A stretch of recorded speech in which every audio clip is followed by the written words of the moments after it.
Magsitayo po ang lahat.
Sa ngalan ng Ama, ng Anak at ng Espiritu Santo. Amen. Ang pagpapala ng ating Panginoong Jesucristo, ang pag-ibig ng Diyos Ama, at ang pakikipagkaisa ng Espiritu Santo, naway sumainyong lahat. At sumaiyo rin. Mga kapatid, aminin natin ang ating mga kasalanan upang tayo ay maging marapat gumanap sa banal na pagdiriwang. Inaamin ko sa makapangyarihang Diyos At sa inyo mga kapatid, na lubha akong nagkasala sa isip, sa salita, sa gawa, at sa aking pagkukulang. Kaya isinasamo ko sa mahal na Birheng Maria, sa lahat ng mga anghel at mga banal, at sa inyo mga kapatid, na ako'y ipanalangin sa Panginoong ating Diyos. Kaawaan tayo ng makapangyarihang Diyos, patawarin tayo sa ating mga kasalanan, at patnubayan tayo sa buhay na walang hanggan. Amen.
Manalangin tayo.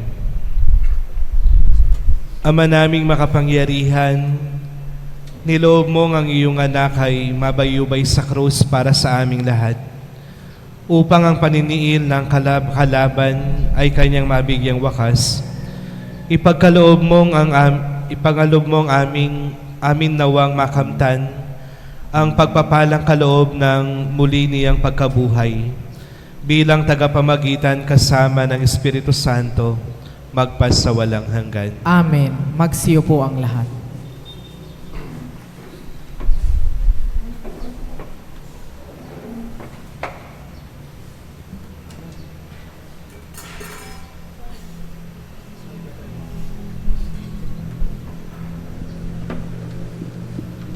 Pagbasa mula sa aklat ni Propeta Isaías. Ang makapangyarihang Panginoon ang nagturo sa akin ng sasabihin ko, para tulungan ang mahihina. Tuwing umagay nananabik akong malaman kung ano ang ituturo niya sa akin. Binigyan niya ako ng pangunawa, hindi ako naghimaksik ni tumalikod sa kanya. Hindi ako tumutol nang bugbugin nila ako. Hindi ako kumibo nang ako'y kanilang insultuhin. Pinabayaan ko silang bunutin ang buhokot balbas, gayon din nang lorhan nila ako sa muka. Ang mga pagdustang ginawa nila'y di ko pinapansin, pagkat ang makapangyarihang Panginoon ang tumutulong sa akin. Handa akong magtiis pagkat aking batid na ang sarili ko'y di mapapahiya. Ang Diyos ay malapit at siya ay magpapatunay na wala akong sala. May mga ngahas bang maghabla sa akin? Magharap kami sa hukuman at ilahad ang kanyang bintang. Ang Panginoon mismo ang magtatanggol sa akin. Ang salita ng Diyos. Salamat sa Diyos. Poon ako'y dinggin sa panahong iyong ibigin. Poon ako'y iyong dinggin sa panahong iyong ibigin. Dahilan sa iyo ako'y inaglahi, napahiyang lubos sa pagkaunsyami. Sa mga kapatid parang ako'y iba, kasambahay ko na'y di ako kilala. Ang pagmamahal ko sa banal mong templo, matinding matindi sa kalooban ko. Sa akin bumagsak paghamak sa iyo. Poon ako'y iyong dinggin sa panahong iyong ibigin. Kaya naman ako'y wala nang magawa, ang inasahan ko habag ay nawala. Ni walang umaliw sa buhay kong aba, sa halip na pagkain nang ako'y magutom. Ang dulot sa aking mabagsik na lason, suka at di tubig ang ipinainom. Poon ako'y iyong dinggin sa panahong iyong ibigin. Pupurihin ng Diyos aking aawitan, dadakilain ko't pasasalamatan. Kung makita ito niyong mga dukha, sila ay sasamba sa laki ng tuwa. Dinirinig ng Diyos ang may kailangan, lingkod na bilanggoy di nalilimutan. Poon ako'y iyong dinggin sa panahong iyong ibigin. Magsitayo po ang lahat.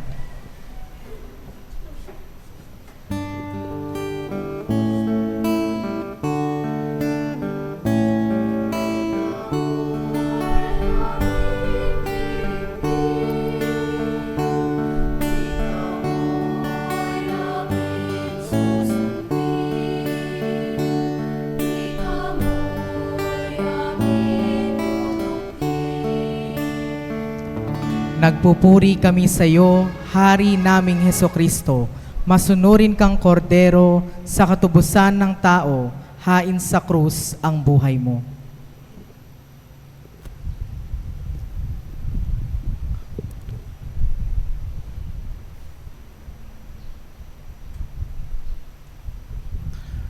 Sumainyo ang Panginoon. At sumaiyo rin. Ang mabuting balita ng Panginoon ayon kay San Mateo. Papuri sa iyo, Panginoon.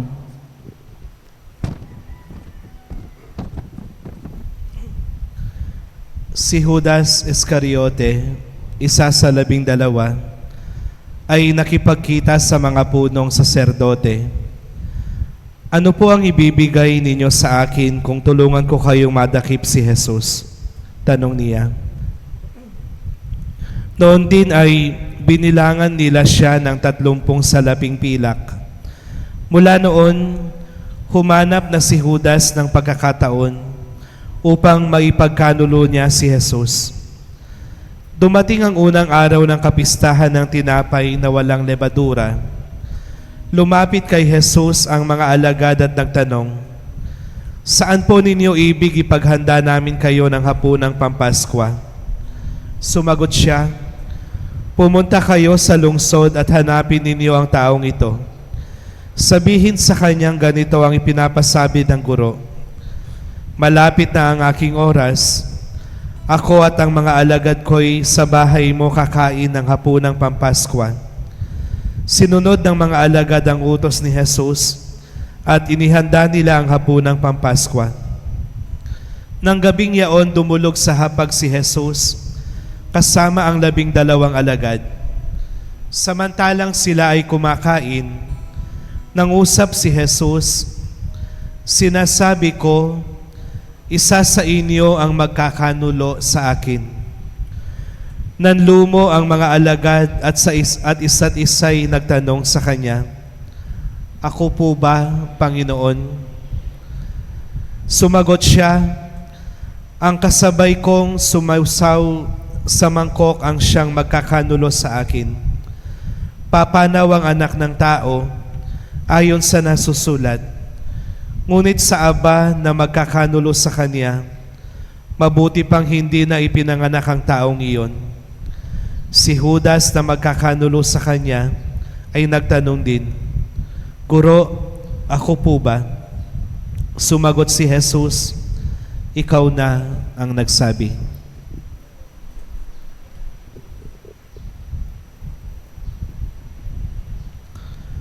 Ang mabuting balita ng ating kaligtasan. Pinupuri ka namin, Panginoong Hesukristo. Magsiupo ang lahat.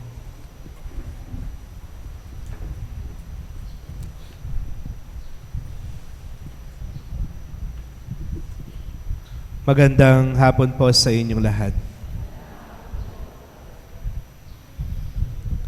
Ang araw na ito ay tinatawag din pong Spy Wednesday. Dahil sa araw na ito, si Judas Iscariote ay nagpunta na sa mga otoridad, nakipagkasundo ng patago upang tulungan silang hulihin si Jesus. Pero gusto kong mag-focus tayo doon sa sinabi o tinanong ng mga alagad. Di ba ang sabi ni Jesus habang kumakain sila, "Ang isa sa inyo ipagkakanulo ako." Silang lahat nanlumo at isa-isa silang nagtanong, "Panginoon, ako po ba?" Para sa akin, napakagandang tanong ito. Isang matapat na tanong, walang pagpapanggap, walang itinatago. Kasi kung minsan ang tendency natin, imbis na itanong mo kung ikaw ba yung mali, ituturo mo sa iba siya ang mali.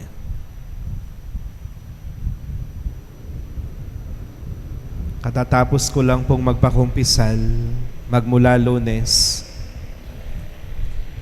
Alam nyo, kapag may naririnig akong nagkukumpisal sa akin na si nanay ko po ganito, yung mga kaibigan ko po ganito ang ugali, yung tipong imbes na sabihin yung kasalanan nila, ang sinasabi yung kasalanan ng iba. kaagad ititigil ko na yan. Wala kang kasalanan dyan.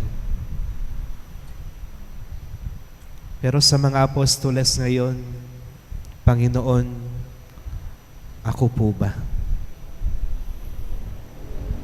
Marahil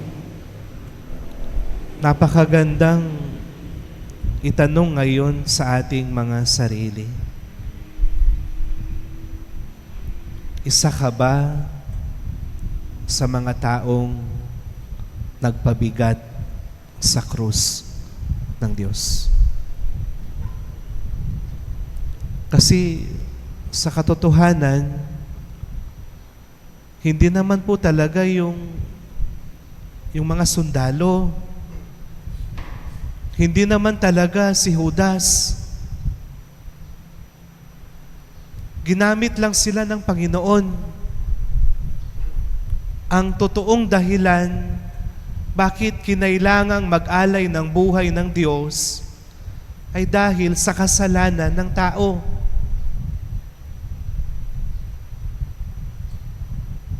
Kaya dapat itanong mo sa Diyos, ikaw ba?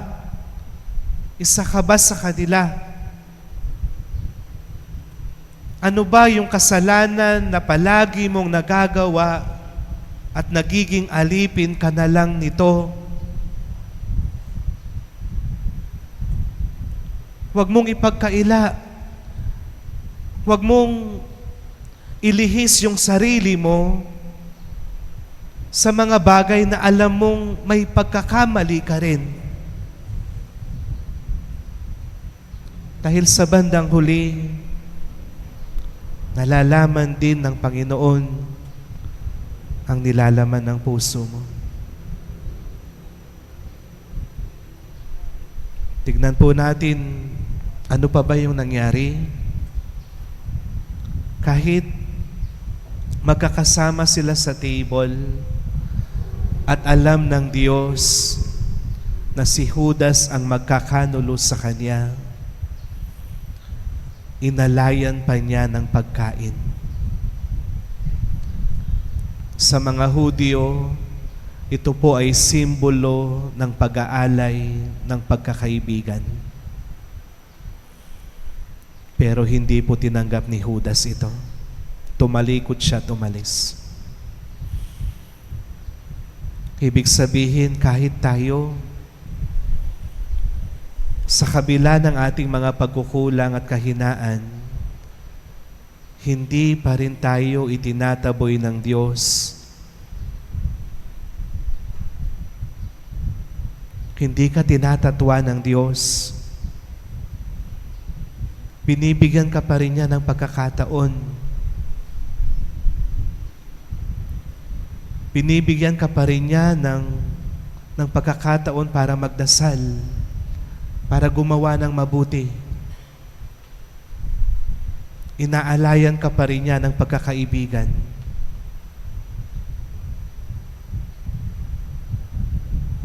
Napakaraming mga bata na nagkumpisal sa akin sa maliit na problema lang, naiisip na nilang maglaslas. Sabi ko sa kanila, meron pang mga bata na mas malaki yung problema sa inyo. Walang makain, natutulog sa kalsada. Kaya kung titignan mo, mas blessed ka pa rin. Mas mapalad ka. Kaya gawin po nating pagkakataon ng mga panahong ito para kahit papaano makabawi man lamang tayo sa Diyos. Amen.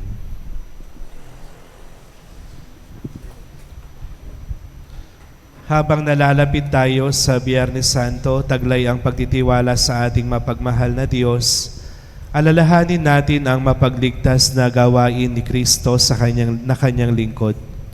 Panginoon, dinggin mo ang aming panalangin. Panginoon, dinggin mo ang aming panalangin.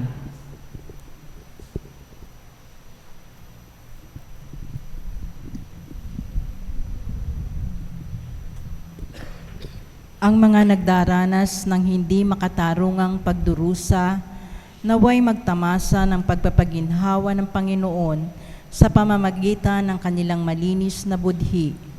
Manalangin tayo sa Panginoon. Panginoon, dinggin mo ang aming panalangin. Ang ating mga sariling pagdurusa, naway magpalago ng ating pananampalataya sa Panginoon. Manalangin tayo sa Panginoon. Panginoon, dinggin mo ang aming panalangin. Ang mga kasama natin na nagpapaliban ng kanilang pangungumpisal, bunga ng pagmamalaki, takot o katamaran, naway maging bukas ang isip sa pangangailangan sa kapatawaran ng Diyos. Manalangin tayo sa Panginoon. Panginoon, dinggin mo ang aming panalangin. Ang mga may sakit at lahat ng nagdurusa, naway makaranas ng nakapagpapagaling na presensya ni Kristo. Manalangin tayo sa Panginoon. Panginoon, dinggin mo ang aming panalangin. Ang mga namayapa, naway makabahagi sa muling pagkabuhay ni Kristo. Manalangin tayo sa Panginoon. Panginoon, dinggin mo ang aming panalangin.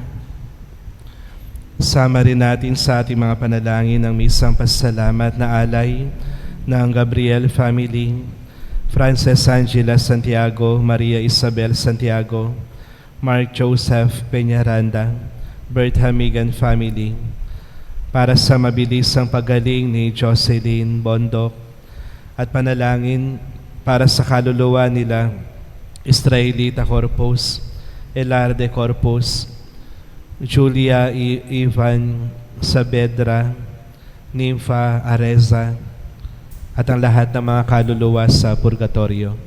Ipanalangin natin sila sa Panginoon. Panginoon, dinggin mo ang aming panalangin. Ang lahat ng ito ay aming samot-dalangin sa ngalan ni Kristo magpasawalang hanggan. Amen.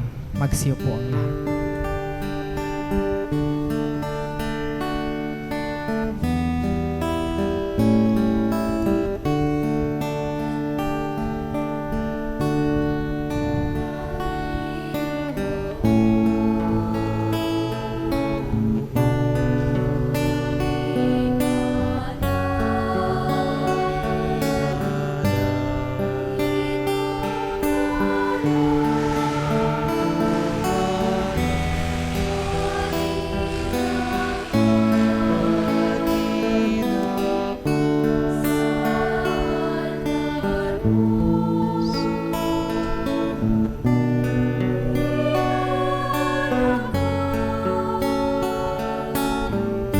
Blessed are you, Lord God of all creation, for through your goodness we have received the bread we offer you, fruit of the earth and work of human hands, it will become for us the bread of life. By the mystery of this water and wine may we come to share.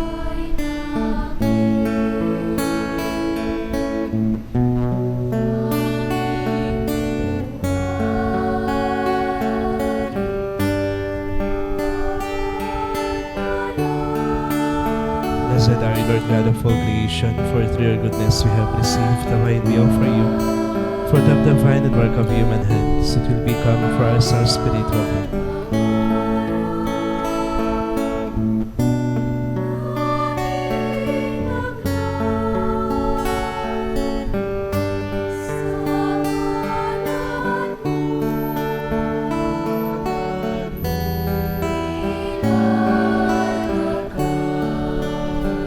Magsitayo po ang lahat.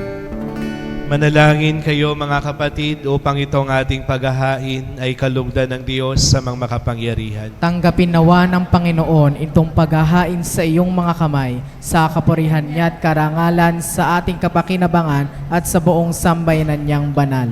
Ama naming lumikha, tanggapin mo ang aming paghahain at gawin mo ang pagganap namin sa pagsasakasalukuyan sa pagpapakasakit ng iyong anak ay magdulot sa amin ng katapatang wagas sa pamamagitan niya kasama ng Espiritu Santo magpasawalang hanggan. Amen. Sumainyo ang Panginoon. At sumaiyo rin. Itaas sa Diyos ang inyong puso at diwa. Itinaas na namin sa Panginoon. Pasalamatan natin ang Panginoong ating Diyos. Marapat na siya ay pasalamatan. Ama naming makapangyarihan, tunay ngang marapat na ikay aming pasalamatan. sa pamamagitan ni Hesukristo na aming Panginoon. Sa pagpapakasakit ng giliw mong anak, ang sangkatauhay minarapat mong magpahayag ng iyong dakilang pag-ibig sa lahat. Napawang nais mong tubusin ng Mesiyas sa harap ng iyong kadakilaan, kapos ang dila naming magsaysay sa pag-ibig na makapangyarihang sa krus ay itinanghal. Sa krus ipinasyang patawarin ng mga tao, sa krus nagtagumpay ang ipinangakong Kristo. Kaya kaisa ng mga anghel na nagsisiawit ng papuri sa iyo ng walang humpay sa kalangitan, kami ay nagbubunyi sa iyong kadakilaan.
Magsiluhod po ang lahat. Ama naming banal, ikaw ang bukal ng tanang kabanalan, kaya't sa pamamagitan ng iyong Espiritu, gawin mong banal ang mga kaloob na ito, upang para sa amin ay maging katawan at dugo ng aming Panginoong Hesukristo. Hinawakan niya ang tinapay at pinasalamatan kaniya. Pinaghati-hati niya iyon, iniabot sa kanyang mga alagad at sinabi, "Tanggapin ninyong lahat ito at kanin. Ito ang aking katawan na ihahandog para sa inyo."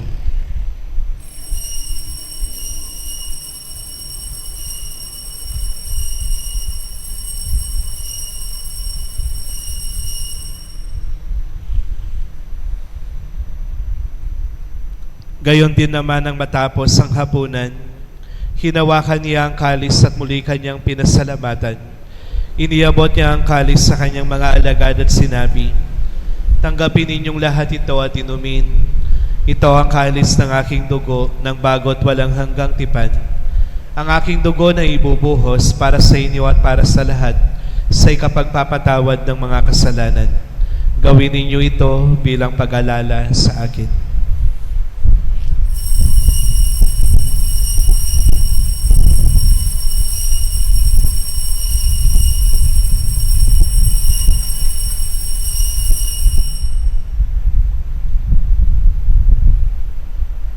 Ang misteryo ng ating pananampalataya.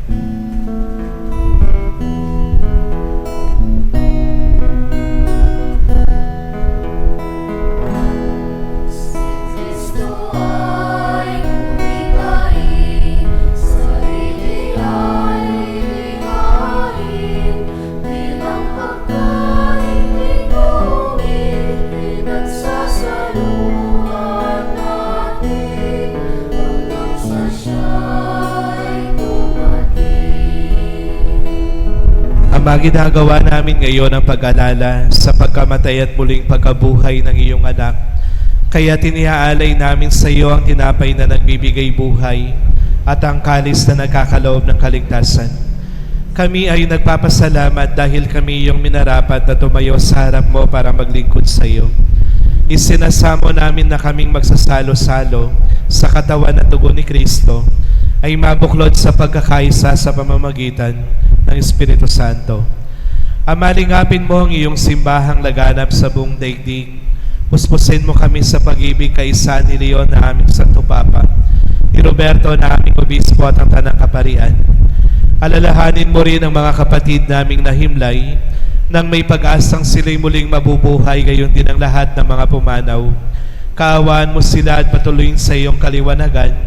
Kaawaan mo at pagindapatin kaming lahat na makasalo sa iyong buhay na walang wakas, kaisa ng mahal na Birheng Maria na Ina ng Diyos, kaisa ng mga apostol at lahat ng mga banal na namuhay dito sa daigdig ng kalugod-lugod sa iyo.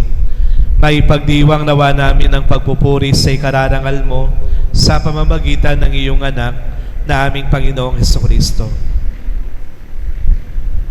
Sa pamamagitan ni Kristo, kasama niya at sa Kanya, ang lahat ng parangal at papuri sa iyo, Diyos sa mga makapangyarihan, kasama ng Espiritu Santo, magpasawalang hanggan.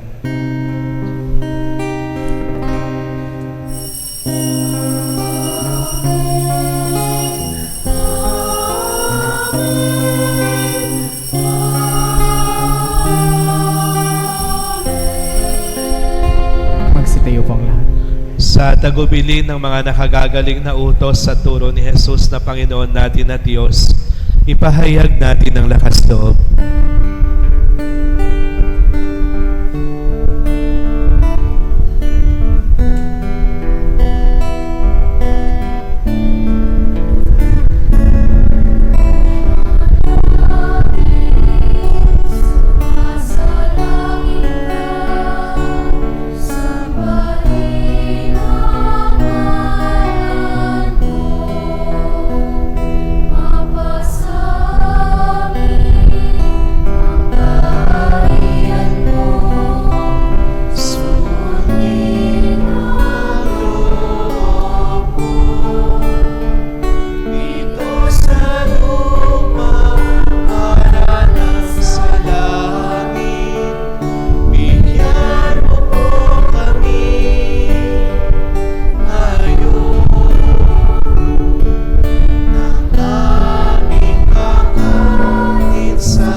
Sadya mo kami sa lahat.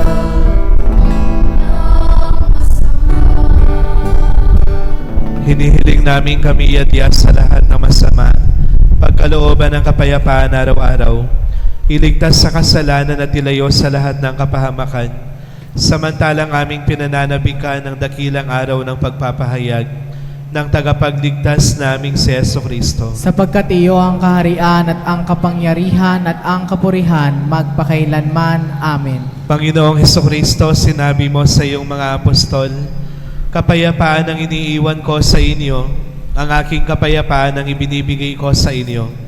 Tunghayan mo ang aming pananampalataya at huwag ang aming pagkakasala. Pagkalooban mo kami ng kapayapaan at pagkakaisa, ayon sa iyong kalooban, kasama ng Espiritu Santo, magpasawalang hanggan. Amen. Ang kapayapaan ng Panginoon ay laging sumainyong lahat. At sumaiyo rin. Magbigayan tayo ng kapayapaan sa bawat isa. Peace be with you.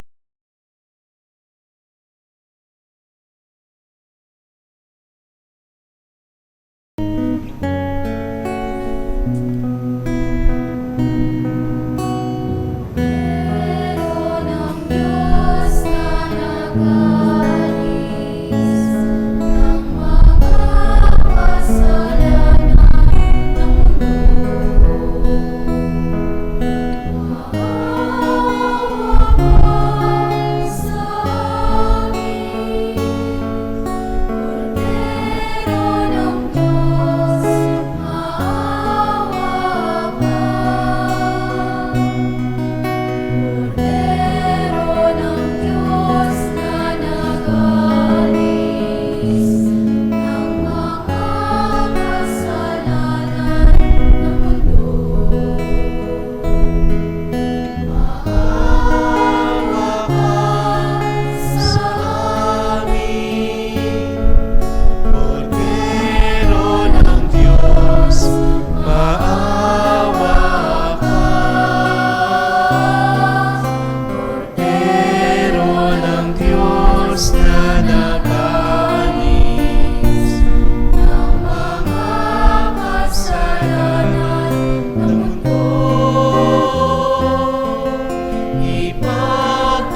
Narito ang kordero ng Diyos.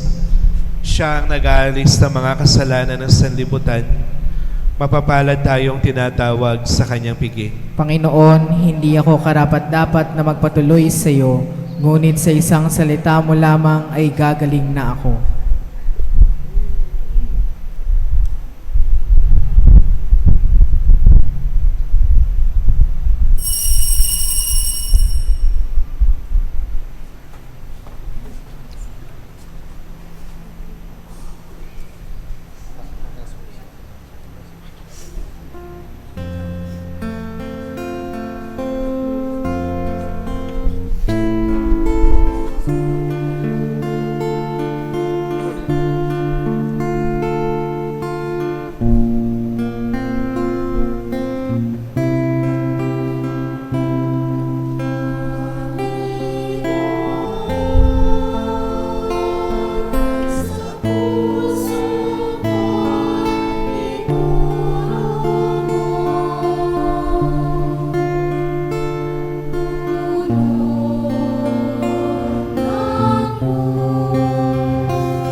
Magsitayo po ang lahat.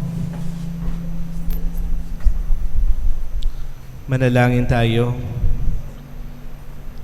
Ama naming mapagmahal, pakundangan sa pagkamatay ng iyong anak na sa pagdiriwang na ito'y siyang nagaganap, ipagkaloob mong kami ay makapanalig ng wagas sa kaloob mo sa aming buhay na walang wakas sa pamamagitan ni Hesukristo kasama ng Espiritu Santo magpasawalang hanggan. Amen.